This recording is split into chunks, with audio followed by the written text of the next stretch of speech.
Hi అండి అందరికీ good evening. ఇప్పుడైతే 10:20 అవుతుంది, 10:20 అవుతుంది. ఇప్పుడైతే నేను అన్నాన్ని పులియబెడుతున్నాను. ఫస్ట్ అయితే వీడియో తీయాలనుకున్నాను, అయితే మర్చిపోయాను.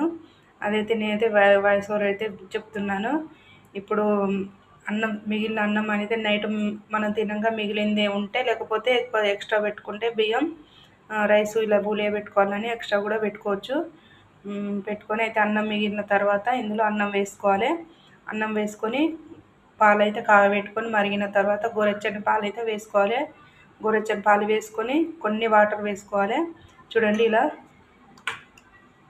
అన్నం ఇంట్లో మునిగేంత వరకు వేసుకోవాలి. పాలు వేసుకున్న తర్వాత పాలైతే మనం తోడు పెట్టుకున్నట్టుగా తోడు వేసుకోవాలి. వేసుకున్న తర్వాత ఒక ఆనియన్ ఇట్లా 4 ఒక్కలు చేసి వేసుకోవాలి. 2 పచ్చిమిర్చి ఇట్లా 4 ఒక్కలు చేసి వేసుకోవాలి. మూత పెట్టుకొని నైట్ అంతా పులియనియాలి పెరుగు తోడేసి.